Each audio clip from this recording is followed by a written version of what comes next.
100 curiositats sobre el Barça. Tercera part.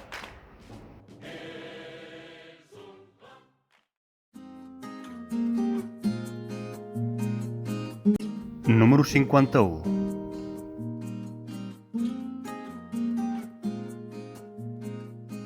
A l'any 1958, el Barça fitxaria a Eleno Herrera com a entrenador del club.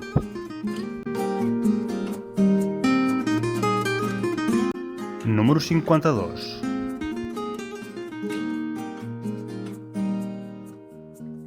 El 1959, el Barça seguia reforçant-se amb jugadors com Sandor Kocsis o Zoltan Ziborg amb la consecució de la Lliga Espanyola, la Copa de Fires i la Copa del Generalísimo.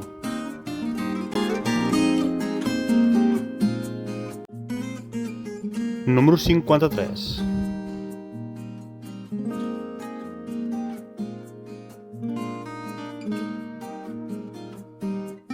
L'any 1959 també seria el debut del Barça a la Copa d'Europa.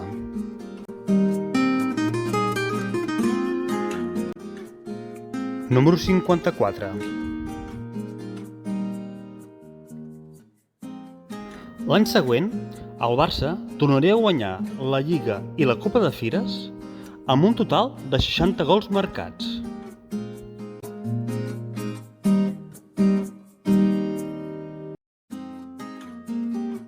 Número 55.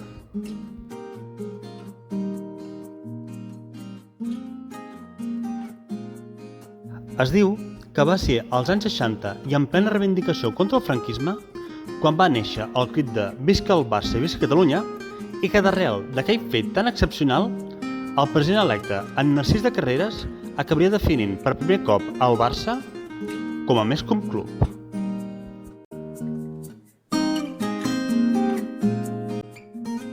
Número 56. Als anys 60, sense comptar l'etapa dels 40 i amb el fet del que el franquisme prohibiria els fitxatges de jugadors estrangers durant més poder als clubs més solvents i amb nacionalitzacions a la carta, serien considerats com els pitjors pel Futbol Club Barcelona.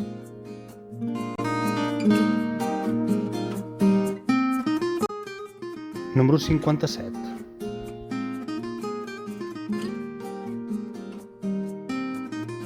La travessia pel desert dels anys 60 es saldaria amb una Copa de Fires a l'any 66 i una del Generalísimo al 68 imposant-se al Real Madrid a la final per 1-0.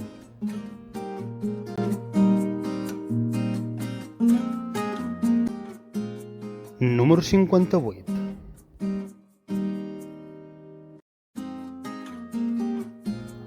Tot i la sequera de títols, el Futbol Club Barcelona tancaria la dècada dels anys 60 amb un rècord de massa social de 55.000 membres. Número 59.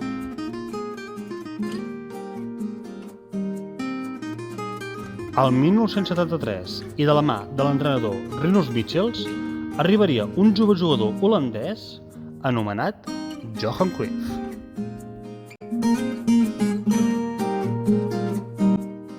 Número 60.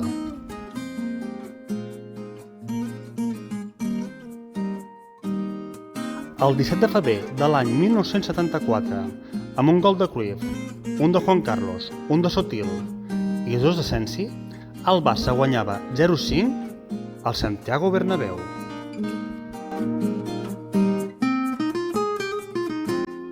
Número 61.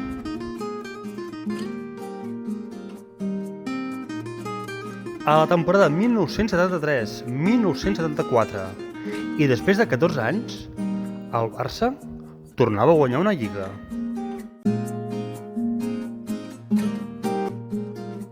Número 62.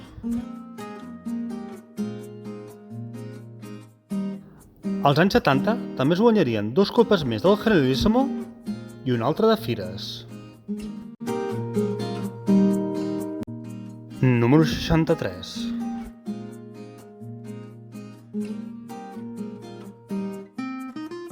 Pel 1975, i amb el cadàver del dictador encara calent, el Futbol Club Barcelona recuperava oficialment el seu nom en català.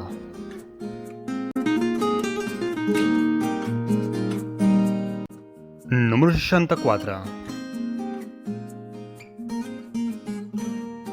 L'any 1978, en Josep Lluís Núñez era elegit com a president del Futbol Club Barcelona. Número 65.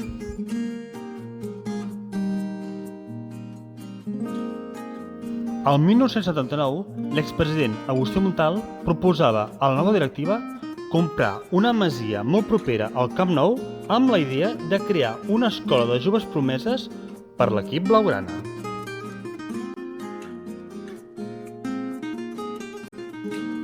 Número 66.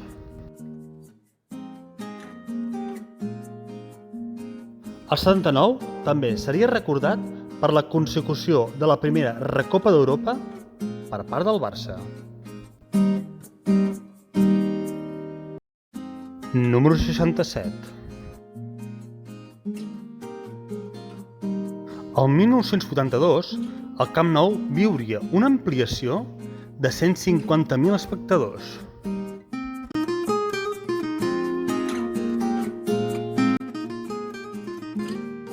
Número 68.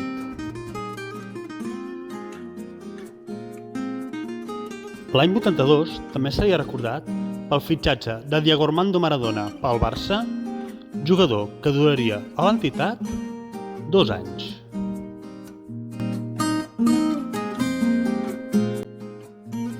Número 69.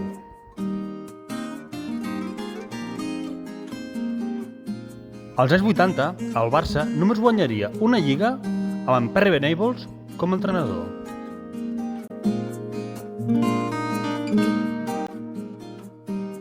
Número 70. L'any següent, el 1986, el Barça jugaria la seva segona final de la Copa d'Europa en tota la història i la perdria contra l'Steaua de Bucarest als penals.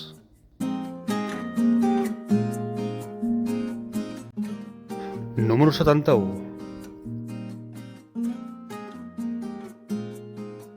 Després d'una crisi institucional on els jugadors es rebel·larien contra la directiva, el Barça tornaria a contractar en Johan Cruyff, aquest cop com a entrenador, per refer la plantilla a l'any 1988.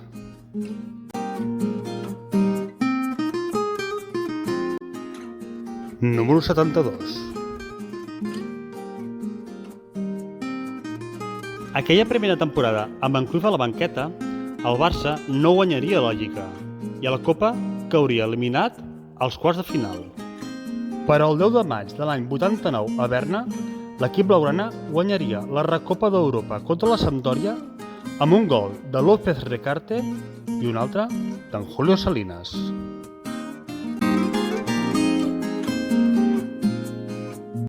Número 73.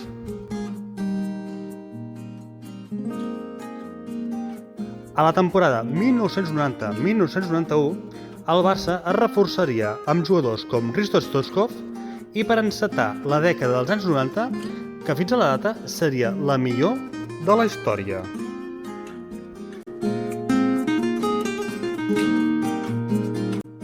Número 74. Aquell Barça, amb jugadors com Stoichkov, Vaquero, Koeman, Laudrup, Guardiola o Zubizarreta, entrenats per Johan Cruyff, rebria l'apel·latiu de Dream Team i encadenaria 4 lligues seguides.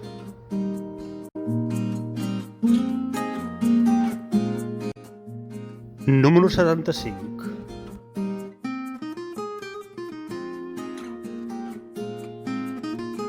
El moment més recordat dels anys 90 arribaria el 20 de maig de l'any 1992 amb la consecució de la primera Copa d'Europa per part del Barça gràcies a un gol d'en Ronald Koeman.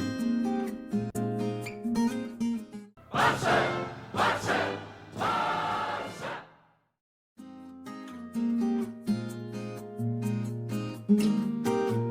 I fins aquí el vídeo d'avui. Si t'ha agradat, sisplau, regala'm un polze cap amunt, deixa un comentari a la caixa de comentaris i subscriu-te al meu canal. També comentar que pots activar la campaneta perquè t'avisin de les meves futures publicacions.